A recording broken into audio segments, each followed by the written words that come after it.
Perceptions होते हैं लोगों के, जी।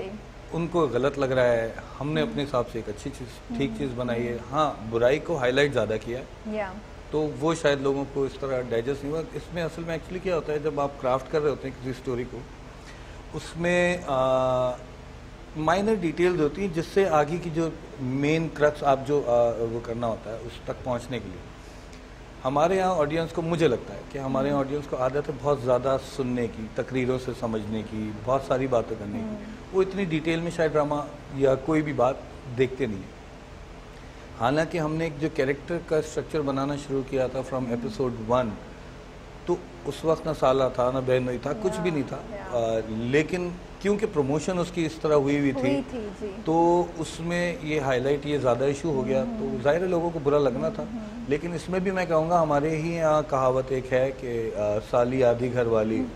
तो व्हाट डज दैट मीन, मतलब साली आधी घर वाली क्या होता है? साली आधी घर वाली नहीं होती, साली साली होती है, घर वाली होती है। तो आधी वादी कुछ नहीं होती, या तो कुछ होता है ग्रेज में जो हम रहने की आदत है, तो उसका बड़ी डीप बात कर दी आपने। तो बस वो आधी वादी कुछ नहीं होती, आधी क्या होती है, या तो है या नहीं है, आधा क्या होता है। हाँ। कोई एक आदमी, कोई इंसिडेंट हो जाता है तो उसमें कोई आदमी बोले कि यार हाँ शायद हुआ था, शायद नहीं हुआ था, तो आप कहाँ पहुँचेंगे? कहीं नहीं पहुँचेंगे, आप खड़े रह जाएंगे ग्रे।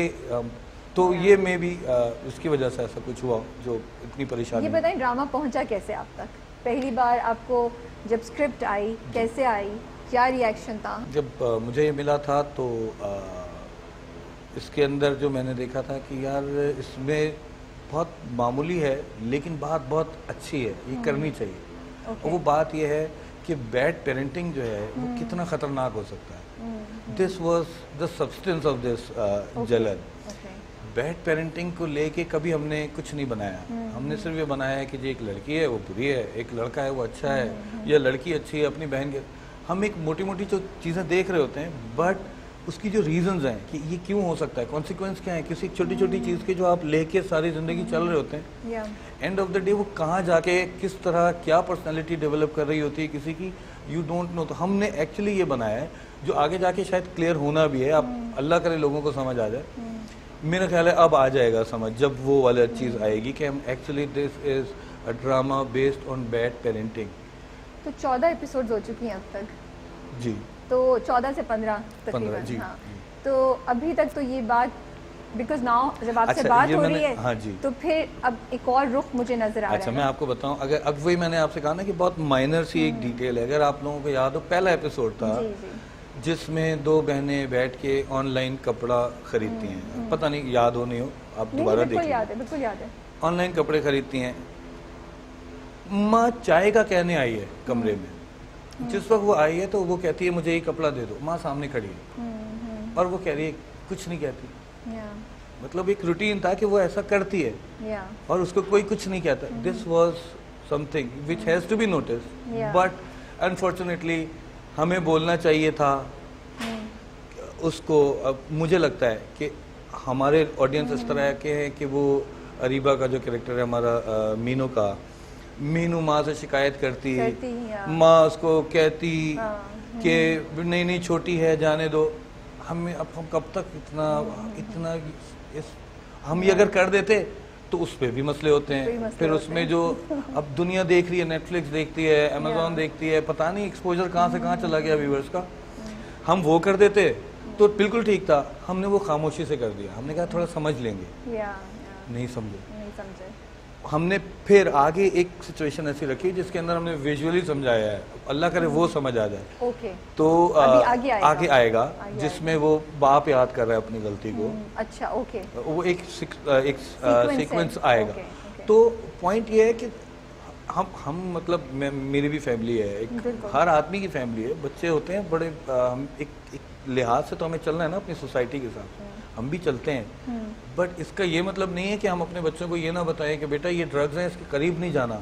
हमें बताना पड़ेगा ड्रग्स कोई चीज़ होती है। इट्स लाइक जस्ट फिरौन क्या है, फिरौन एक कैरेक्टर है, बुरा आदमी है, उसका अंजाम क्या है ये कुरान में आपको बताया गया कि बुराई पूरी बताई, उसके बाद उसका अंजाम बताया, फिर रास्ता दिया मत करना, वरना मैं तो अल्लाह के फिर हुक्म आ जाता है मैं तुम्हें जहन्नम में डाल दूंगा, तुम अच्छा करोगे तुम जन्नत में, तुम्हें ये तो ये this is dark black and white, तो इट्स ऑलवेज देयर। तो हमें बताना है, हमें ब्लैक बताएंगे नहीं तो वाइट का कैसे नजर आएगा? अगर ये Oh. मैं इस ब्लैक के ऊपर एक ब्लैक स्पॉट डाल दूं फायदा, या वाइट के ऊपर वाइट डाल दूं, Yeah. तो where is the contrast? Yes. आपको पता का है? तो this is it, how it works and it is working like this. Yeah. People need to get some थोड़ा सा broader. Maybe as a viewer मुझे लगता है जब मैंने वो सीन देखा था तो I saw that scene and I noticed it, लेकिन उसको मैंने मतलब वो एक सीन हो गया ना, मे बी अगर उस तरह के उसमें जो मैंने जो और रेपिटेशन हो जाती और फिर बिकॉज और फिर ये कि प्रोमो में शायद हम इतना ज़्यादा Exactly, आप तो मे बी ये दो चीज़ों की वजह से भी शायद बिल्कुल हम, मैं बिकॉज आई विल एडमिट कि हम एज ऑडियंसेस ऑफ कोर्स आप लोगों की इंटेलिजेंस यहाँ है, हम लोग थोड़े से नहीं, हम इंटेलिजेंट लोग नहीं हैं. आहिस्ता हमें टाइम लगता है वहाँ पहुँचने में, तो मे बी उस तरीके से हम थोड़ा सा वो ऑडियंस ज़्यादा बेहतर समझ सकती शायद. नहीं, ऑडियंस देखिए, हम सारा काम ऑडियंस के लिए करते हैं. मैं कभी ऑडियंस के किसी पॉइंट ऑफ व्यू को मैं डिनाई नहीं कर सकता. I don't have any right to deny anyone. जो चाहो सोचो, ठीक है सोचो, लेकिन थोड़ा जजमेंटल होने से ना, अभी आप टीजर के ऊपर ही जजमेंटल हो गए, अभी देखा भी नहीं. देखा भी नहीं, आप माइंड सेट, हमारे यहाँ लड़ाई करने खड़े हो गए तो बस लड़ाई करने खड़े हो गए. यार देखो, अरे नहीं यार वो किसी और तरह है, ये यहाँ तक पहुँच जाएगी, इस तरह भी देखा जा सकता था. तो थोड़ा सा देखने का एंगल. फॉर मी जलन is I am not against जलन. मुझे बड़ी बैशिंग हुई है इस चीज़ पे बिकॉज फॉर मी, अच्छा मैंने बैड पेंटिंग ऑनेस्टली मुझे इतना कम्युनिकेट नहीं हुआ. मेरे लिए जो जलन ने किया वो वाज अ रिमाइंडर. मैं आपको बताता हूँ कि अपनी हदूद में रहना चाहिए लड़कों. मैं आपको वो चीज़ें बता देता हूँ कि अच्छा इसमें कसूर मिनाल का एक्चुअली. तो मिनाल ने इतना अपने ऊपर खींच के रखा हुआ है निशा का निशा ने अपने इतना खींच के रखा हुआ है अपने तरफ, परफॉर्मेंस की तरफ, और उससे क्या कसूर है मैं इसको कसूर इसलिए कह रहा हूँ कि उसने इतना अच्छा किया कि उसका कसूर बन गया, क्योंकि उसको गालियाँ भी तो बेचारी को पड़ रही है ना. वो मुझे कहती रहती है कि आबिस भाई क्या हो गया, ये देखें. फिर मुनीब का मैसेज आ गया, आबिस भाई क्या कर दिया.